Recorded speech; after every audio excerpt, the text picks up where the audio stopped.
at that time, I was talking to people and saying to people that the context in which someone lives, in which our experiences lie, is super important when you speak to them, because I have a set of knowledge about the world, you have a set of knowledge about the world. People have different experiences. With our experiences, we gain some knowledge and wisdom. If these differ, we need to find the common ground, the common points, so that we can communicate and we can be curious about and ask about the differences so that we can better understand each other.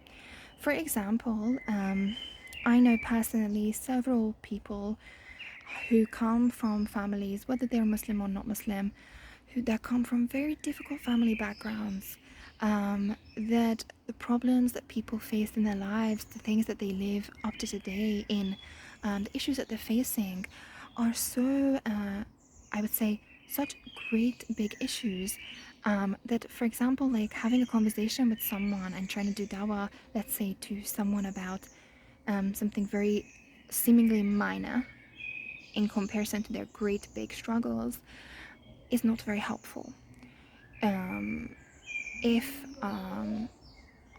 someone was to talk to, let's say, someone faced a lot of racism. Let's say a brother used to wear a beard and now he's shaved it, or a sister used to wear hijab and now she's taken it off. It may be that they faced really bad discrimination and they became afraid, they were weakened, they struggled, they hurt now even. It's normal that they try to dissociate from those markers that label them Muslim in order to avoid this in the future. And for you to just say, why aren't you like growing out your beard, or why aren't you wearing hijab, like this is not how you should be, like as a Muslim, that's not how you do it. That is terrible. That is a terrible way to try to, like, that's not dawah. That's you just being rude to someone. That's not how you approach a person, a human being. You have to have a nice conversation. You invite someone out for coffee, especially if they're your friend. Like, you sit down with them, you have a talk, you become friends first.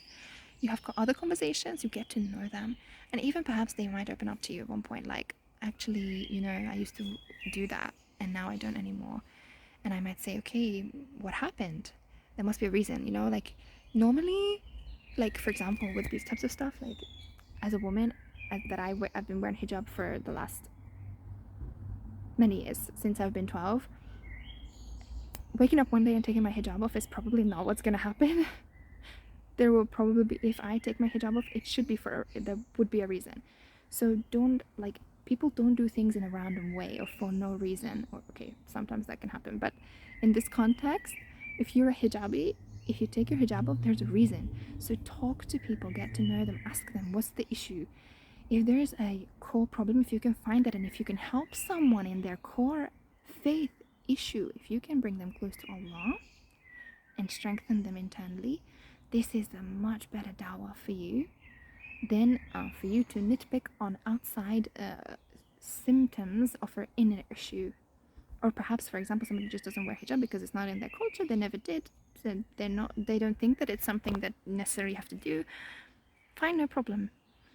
You have a conversation, you can introduce the idea, you can say, well, as far as I know, in Islam we have this, what do you think about that? Or and if they tell you, listen, my family, actually nobody ever does that, so you understand the context. Be curious, ask questions. I'm not even mentioning very specific examples that are like really large issues, but in fact I would like to maybe list a couple things. A lot of people come from families where there's somebody with some sort of mental issue or physical issue, or someone who is hurtful to others, family members who are abusive in some way. Many people have experiences of having spouses or family members who actually hurt them in different ways. So abuse again. They might come, like, even if you just think about financial differences, some people really experience a lot of poverty. We have people in our ummah who are from countries where there's war. Like, come on. These are huge problems. We have people who come from families who are not very practicing Muslims. They're Muslim, and it's more like, let's say, like a kind of like a habit. Maybe it's not a huge focus on connection with Allah, and a practical sense as well. Some people will pray, some people will believe in Allah and pray, but maybe they don't practice outwardly many other things because it was just never part of their journey. So it's important when you sit down with someone and you talk to them, that you understand their context. And the final point about dawah: be authentic when you're doing dawah.